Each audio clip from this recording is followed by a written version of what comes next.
جن عورتوں کی یادداشت کمزور ہو انہیں چاہیے کہ کھڑے ہو کر ہم بستری ہرگز نہ کریں۔ آم کھانے سے چھاتیوں کا سائز بڑھ جاتا ہے۔ جو خواتین کھڑے ہو کر ٹانگ سے پوچھا لگاتی ہیں ان کو کمر کے موڑوں کی تکلیف ہو جاتی ہے۔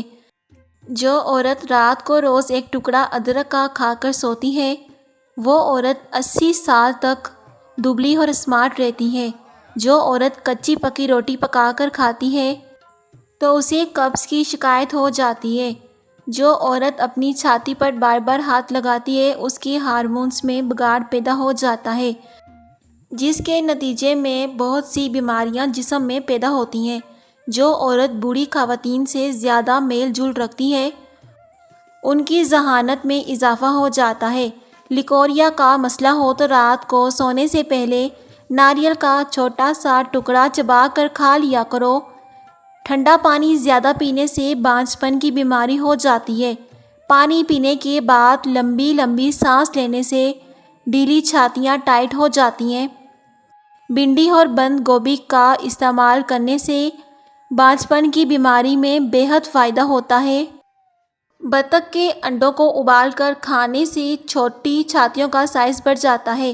بخار کی حالت میں ہم بستری کرنے سے پٹھوں میں درد کی بیماری ہو جاتی ہے۔ کریلا مردانہ طاقت میں اضافہ کرتا ہے۔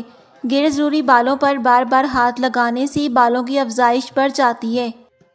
شرمگاہ کو چمیلی کے عرق سے دھونے سے شرمگاہ کی خارش ٹھیک ہو جاتی ہے۔ ماہواری میں نہانا چاہیے یا نہیں؟ ڈاکٹروں نے خواتین کو اہم مشورے دے دیے ہیں۔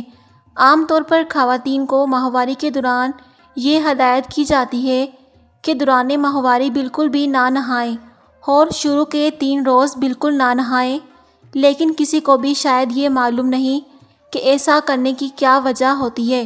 ڈاکٹر کی ہدایت: ماہواری کے دوران نہانے میں کوئی برائی نہیں، لیکن اگر آپ کی تکلیف کی شدت بہت زیادہ ہے تو نہانے سے گریز کریں، لیکن جب کم ہو تو آپ نہا سکتی ہیں۔ ماہواری کے دوران نہاتے وقت گرم پانی کا استعمال کریں۔ کوشش کریں کہ نیم گرم پانی میں 1 چمچ نمک بھی ڈال لیں۔ اس پانی سے نہانا آپ کے لیے بے حد مفید ہے۔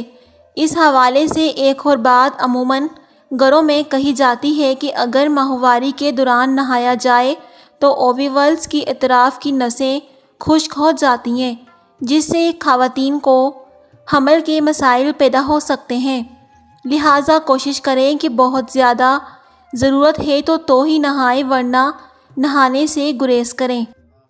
3 یوم تک سر پر زیادہ پانی نہ ڈالنے کی وجہ یہ ہے کہ بالوں کے فولیکولز اس دوران کمزور ہو رہے ہوتے ہیں اور اگر بار بار پانی لگے تو یہ بال جلدی ٹوٹ جاتے ہیں، اس لیے بھی نہانے سے منع کیا جاتا ہے۔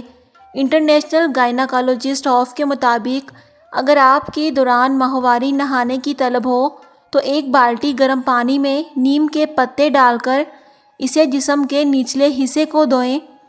یہ یقیناً زیادہ بہتر ہے کہ آپ ٹھنڈے پانی سے نہائیں۔ چیسٹ سائز بڑھانے کا طریقہ: نسوانی حسن میں اضافے کے لیے آسان آزمودہ نسخہ آزمائیں۔ جن کی چیسٹ کا سائز کم ہے یا لٹک گئے ہیں یا شیپ خراب ہو گئے ہیں تو اس کی وجہ کوئی بھی ہو سکتی ہے۔ اس کے لیے ان بچیوں کو چاہیے کہ اپنی خوراک اچھی کریں اور ساتھ میں یہ نسخہ بھی استعمال کریں، انشاءاللہ ضرور افاقہ ہوگا۔ 1 چھوٹا چمچ شہد نہار منہ دودھ میں ڈال کر پی لیں، انشاءاللہ 1 ماہ میں فرق آنا شروع ہو جائے گا، لیکن مکمل علاج کے لیے کم از کم 6 ماہ تک اسے ضرور استعمال کریں۔ اسے استعمال کرنے کے کوئی بھی سائیڈ ایفیکٹ نہیں ہے، اس لیے آپ اسے کافی عرصے تک استعمال کر سکتے ہیں۔ یہ ایک قدرتی علاج ہے، اس لیے اس میں تھوڑا سا ٹائم بھی لگ سکتا ہے، لیکن اس میں مکمل شفا ہوگی۔